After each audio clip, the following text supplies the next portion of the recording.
கிறிஸ்துவுக்குள் அன்பான கர்த்தருடைய பிள்ளைகளே, உங்கள் யாவரையும் ஆண்டவராகிய இயேசு கிறிஸ்துவின் ஈடு இணையற்ற பரிசுத்த நாமத்தினால் உங்களை ஆசீர்வதிக்கின்றேன், வாழ்த்துகின்றேன். கர்த்தர்தாமே இந்த நாளில் நீங்கள் எதிர்பார்க்கிற நன்மைகள் யாவையும் பரத்திலிருந்து பரிபூரணமாக உங்களுக்கு அருளிச் செய்து நீங்கள் இம்மையில் சுகித்திருக்கவும் மறுமையில் நித்திய வாழ்வை சுதந்திரித்துக் கொள்ள அனுக்கிரகம் செய்வாராக. தினம் ஒரு மிஷனரி என்கின்ற தலைப்பில் இந்த நாளிலே நாம் பார்க்க இருக்கிற மிஷனருடைய பெயர் தாமஸ் மோர். இவருடைய பிறப்பு 7ஆம் தேதி பிப்ரவரி மாதம் 1478ஆம் ஆண்டு.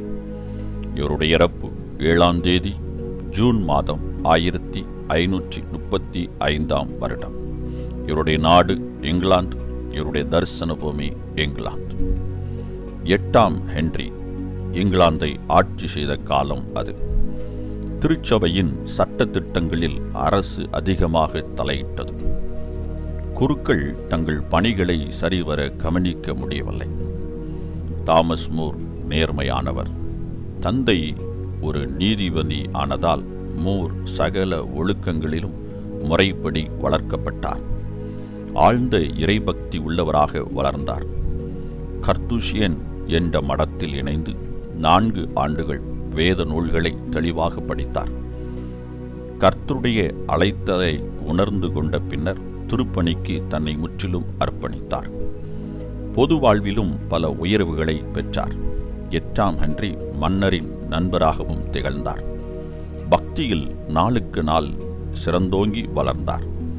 நாள்தோறும் 4 முதல் 5 மணி நேரம் தூங்குவார்.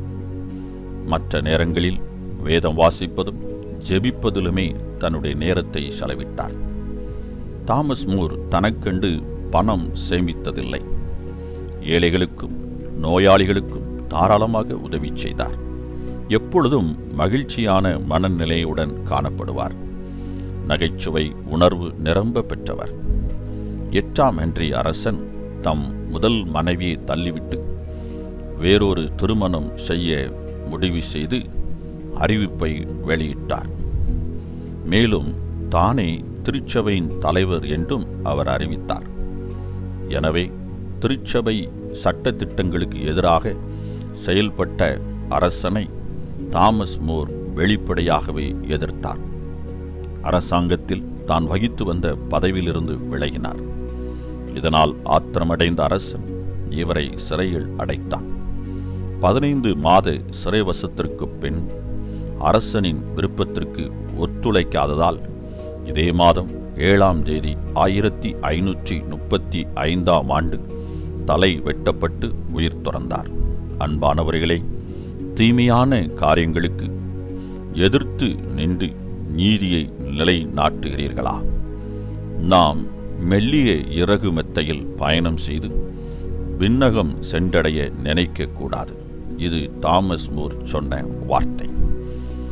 அன்பானவர்களே, மன்னரோடு ஒரு நெருங்கிய நட்பில் இருந்தார்.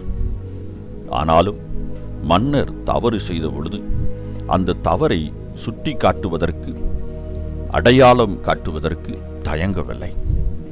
அதை மன்னர் உணரவில்லை என்று சொன்னவுடன் அவரோடு கொண்டிருந்த ஐக்கியத்தையும் அவரால் அரசாங்கத்தில் கொடுக்கப்பட்ட உயர் பதவிகளையும் துறந்தார். அன்பானவர்களே, இன்று உயர் பதவிகளை அடையவும் உயர் பதவியில் இருக்கவர்களோடு நட்பை பாராட்டவும் அவர்கள் விருப்பம் போல் துணிகரமான பாவ செயல்களை செய்ய அநேகர் முயற்சிக்கின்றனர். அருமையான கர்த்தருடைய பிள்ளைகளே, தாமஸ் மூரை பாருங்கள். அரசனின் உறவும் வேண்டாம், அவர் கொடுத்த அரசு பதவிகளும் வேண்டாம், நீதியே வேண்டும் என்று சொல்லி நீதிக்கு உட்பட்டு உடன்பட்டு 15 மாதம் சிறையில் இருந்தாலும் அந்த சிறைவசத்திலும் மன்னருக்கு உடன் போகாததால் அவர் தலை துண்டிக்கப்பட்டு கொலை செய்யப்பட்டார். அன்பானவர்களே, நாம் நீதியை நிலைநாட்ட வேண்டும். நீதியின் பக்கம் எப்பொழுதும் இருக்க வேண்டும். அதுதான் கர்த்தருடைய விருப்பம். அப்படி நாம் இருக்கின்ற பொழுது கர்த்தருடைய ஆசீர்வாதத்தை நாம் பெற்றுக்கொள்ள முடியும். திருச்சபையிலும் சமுதாயத்திலும் நீதியே நமது உயிராக இருக்கட்டும். அதுவே நமது லட்சியமாக இருக்கட்டும். கர்த்தர் தாமே உங்களை ஆசீர்வதிப்பாராக. ஆமென். இந்த நாளின் தியானத்துக்குரிய வேத பகுதி நியாயாதிபதிகளின் புஸ்தகம் 2-3 அதிகாரங்கள். ஏசாயா 31 அதிகாரம், யாக்கோபு 1 அதிகாரம். இந்த வேத பகுதிகளை வாசித்து கர்த்தருடைய ஆசீர்வாதத்தை பெற்றுக்கொள்ளுங்கள். கர்த்தர் தாமே உங்களை ஆசீர்வதிப்பாராக. ஆமென்.